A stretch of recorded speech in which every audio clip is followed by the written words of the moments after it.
En este canal te contamos las historias bíblicas que marcaron todos los tiempos, hechos portentosos de Dios, misterios, alianzas, reyes, personajes sorprendentes y únicos, héroes, muertes, traición, demonios y apocalipsis, es decir, ¿qué nos depara el futuro?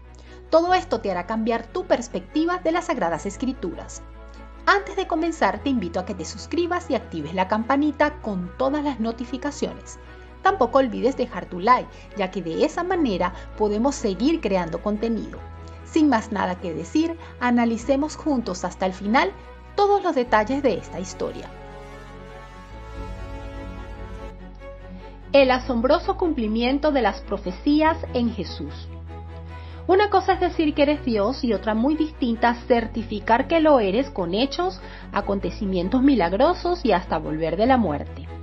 La historia de Jesús certifica que era Dios, y es interesante pensar que su biografía no comienza en los últimos años, sino que desde el inicio de la creación de Dios utilizó una estrategia única al venir anunciando a través de distintos profetas y en forma paliativa que enviaría a su único hijo para salvar al mundo. Es por ello que hoy exploraremos qué decía el Antiguo Testamento de ese Mesías y cuántas profecías se cumplieron en Jesús, certificando que es el Salvador del mundo. En ningún otro hombre del universo fue así. Pero antes, suscríbete, dale like a la campanita y por favor deja tu opinión acerca de este interesante tema. Comenzamos. El Antiguo Testamento revelaba la venida de Jesús el Mesías. Al menos 300 profecías se cumplieron en Jesús de una manera extraordinaria y única, siendo imposible que este hombre pudiera intervenir en alguna de ellas o hiciera que sucediera a propósito, como por ejemplo su genealogía, el bautismo, los mensajes y milagros de Jesús, así como su padecimiento, muerte y resurrección. Todos conducen a la misma ineludible conclusión: Él es el Mesías profetizado, descartando así su cumplimiento accidental, ya que es casi imposible. Algunas de las profecías mesiáticas que se cumplieron exacta y precisamente en él fueron las siguientes. Jesús fue simiente y descendiente de David. El apóstol Pablo en Gálatas 3:8 y 16 dice: Pablo explica que la promesa hecha a Abraham, en ti serán benditas todas las naciones, contemplada en Génesis 12:13, 18:18 y 22:18, eran una referencia al Mesías venidero. Dicha promesa fue repetida en Isaac, hijo de Abraham, y posteriormente a Jacob, su nieto. Varios siglos después fue profetizado que el futuro Mesías vendría a través de Isaí, el padre del rey David, de la tribu de Judá, uno de los 12 hijos de Jacob. Saldrá una vara que se significa retoño del tronco, es decir, linaje de Isaí, y un vástago retoñará de sus raíces. Isaías 11:1. David fue el hijo de Isaí, de cuya descendencia habría de nacer Jesús de Nazaret, unas 30 generaciones después. Estas profecías marcaban el linaje humano del que vendría Cristo. En Miqueas, capítulo 5, versículo 2, estaba escrito en dónde nacería. Dice: pero tú, Belén, Efrata, pequeña para estar entre las familias de Judá, de ti me saldrá el que será Señor en Israel, y sus salidas son desde el principio, desde los días de la eternidad. Este nacimiento se confirma en Mateo capítulo 2 del 1 al 6. Ahora bien, en Isaías capítulo 7:14 anuncian quién será la madre de él y dice: por lo tanto, el Señor mismo os dará señal. He aquí que la Virgen concebirá y dará a luz un hijo, y llamará su nombre Emmanuel. Este hecho es excepcional, ya que él mismo fue concebido por el Espíritu de Dios. ¿Conoce usted a alguien traído al mundo de esta manera? En este mismo orden de ideas, estudiemos lo que dice Deuteronomio 18:15-18. Profeta de en medio de ti, de tus hermanos como yo, te levantará Jehová tu Dios. A él oiréis conforme a todo lo que pediste a Jehová tu Dios en Horeb. En este versículo podemos darnos cuenta que el Señor ya estaba anunciando de que Jesús era un profeta, porque venía a anunciar las buenas nuevas, y está confirmado en los evangelios en Mateo capítulo 21:46, Lucas 24:19 y Juan 9:17. Hay otros, pero estos son los más relevantes. Entonces, no hay duda que Moisés hablaba del mismo hombre. De igual forma, muchos judíos no creían que el Mesías viniera a sacrificarse y dar la vida por ellos. Ellos creían en un héroe que los libertaría del yugo romano en lo material. Por ello, el sacrificio de Jesús en su momento no fue visto por lo que estaba escrito en el Salmo 46:8 y repetido en Hebreos 10:5-7, en la que se describe la disposición de Cristo de someterse en sacrificio para pagar el precio por los pecados de todo el mundo. El verdadero cuadro revelado en esta profecía es que el Mesías sería el Cordero de Dios que quita el pecado del mundo, Juan 1:29. Y en Hebreos 10:12 se nos dice que la muerte de Cristo fue la ofrenda por el pecado de una vez por todas. Pero Cristo, habiendo ofrecido una vez y para siempre un solo sacrificio por los pecados, se ha sentado a la diestra de Dios.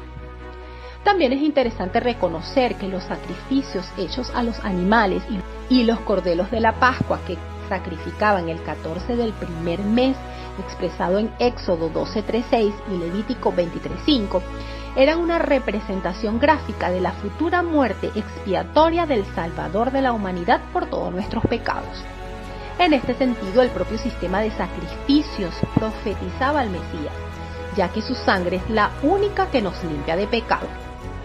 Cabe destacar que en ese mismo día, en el calendario hebreo, el día en que sacrificaban los corderos de la Pascua, Jesús fue arrestado, enjuiciado y ejecutado.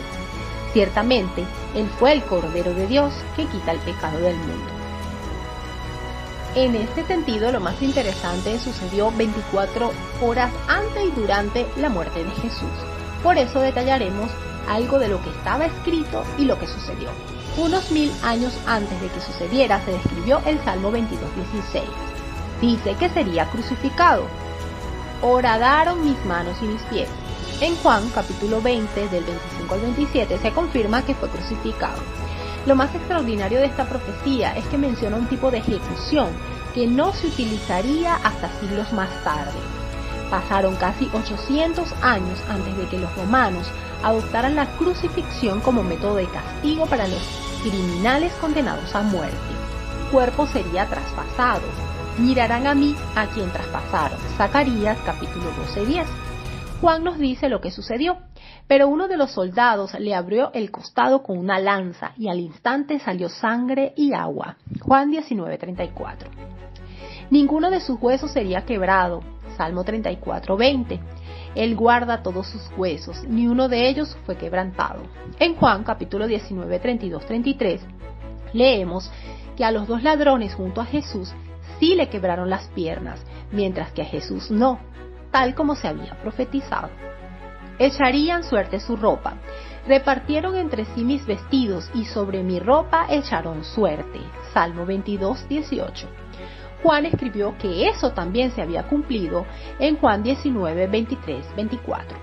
En Isaías 53:12 dice que oraría por sus verdugos, habiendo él orado por los transgresores, y Jesús en la cruz dijo: Padre, perdónalos porque no saben lo que hacen.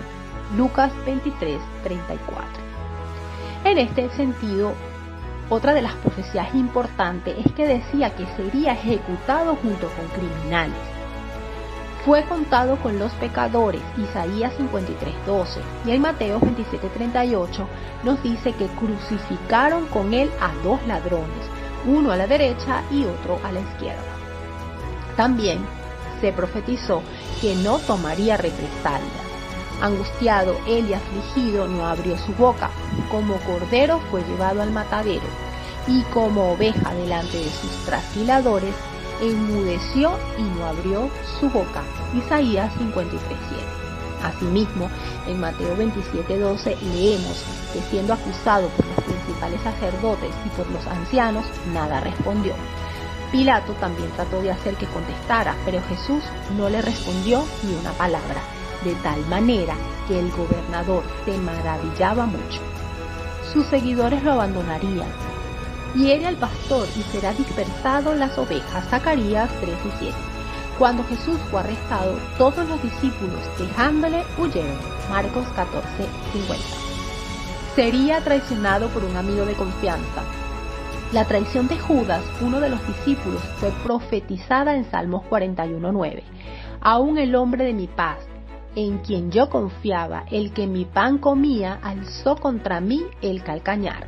Como podemos ver en Juan 13:18 y Juan 13:26, Jesús mismo confirmó el cumplimiento de esta profecía, dándole a Judas un trozo de pan.